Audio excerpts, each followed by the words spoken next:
Sorry for the car alarm in the background. Somebody's car alarm's going off and I don't know who it is. So I said I was going to put a video up on dump valves and me changing them. So at the minute I'm in the process of changing my recirculating valves, and I'll show you how far I've got.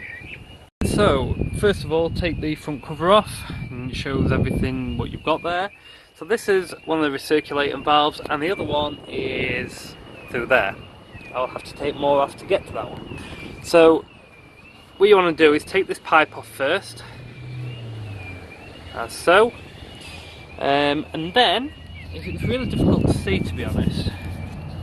There's one you can see just there, that hole. That's where one of these were. It's a 12. That, hey, it stopped.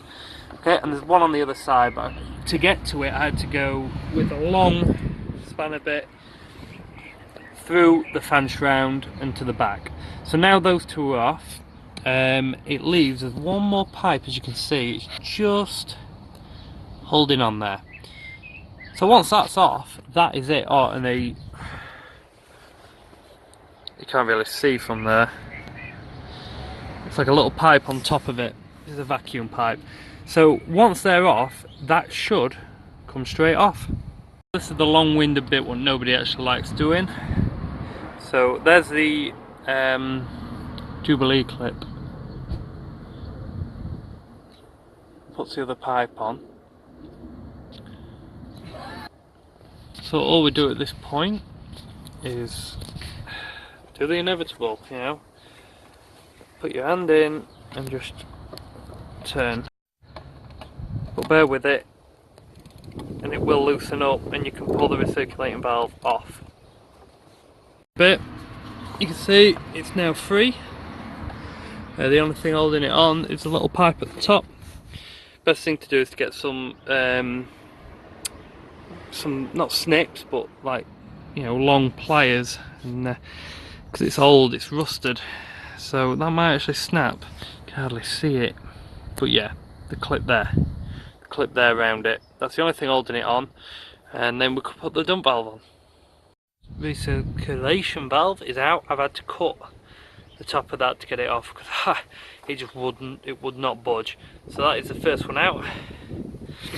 Okay, so what's going to happen is, because the dump valve has only got one entry, because obviously it's not going back into the system, we're going to blank one of these off.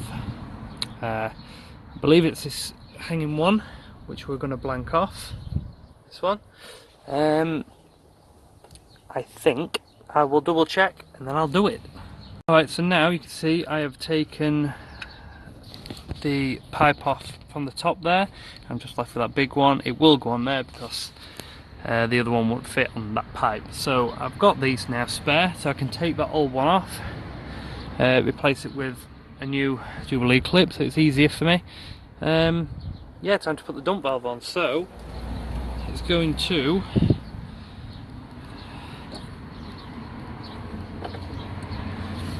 basically fit just in there. You don't have to look nice because you're not going to see this. As long as it fits, that's all I'm bothered about. So yeah, just in there.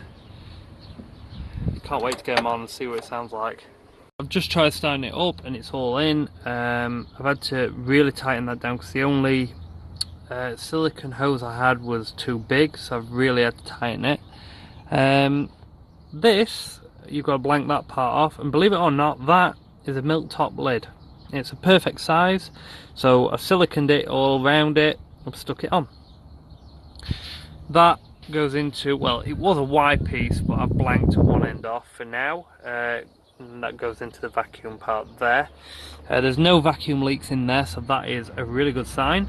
It's all tied up at the back. Happy days. So now it's just to do it to the other side. Is the finished result. I had to change the strategy slightly because I didn't have the lines which were big enough, because as you can see, this is the old one, and the vacuum is a lot smaller on the HKS ones. So basically you're blanking off the one that comes from the intake, and that, believe it or not, that is a milk container top, you know, milk carton. Same with that side, that's semi, and that's fully skimmed. It works, silicone round it, plug it, it works. So yeah, basically this line, I didn't have any spare, so I've took it off my RC car, my Nitro RC car, comes up into the other one and it's clamped together. Same with this one. I tried it a different way, but it were leaking. As you can see, it just goes in there and it clamped together. But it were leaking really badly with the other way. So that's that plugged off. That's all connected back there. You can't really tell. So yeah, let's see if it starts up and works correctly. Alright, so it's turned on, it's working, there's no hissing.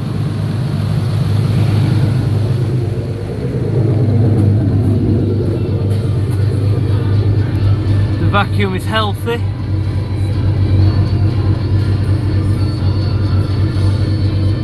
Very steady. I'm happy. So guys, that is how you put dump valves onto your 300ZX. Hope you've enjoyed it. It's a bit late for me to do in sound tests and everything, but I will get a sound test for you. It does sound awesome. I have heard it before. I tried it when it had a vacuum leak, and it did sound pretty damn awesome. So guys, I hope you've enjoyed this video. If you have, don't forget you can like, subscribe, etc. Stay tuned for that sound check and stay tuned for other videos. Thank you guys, see you later.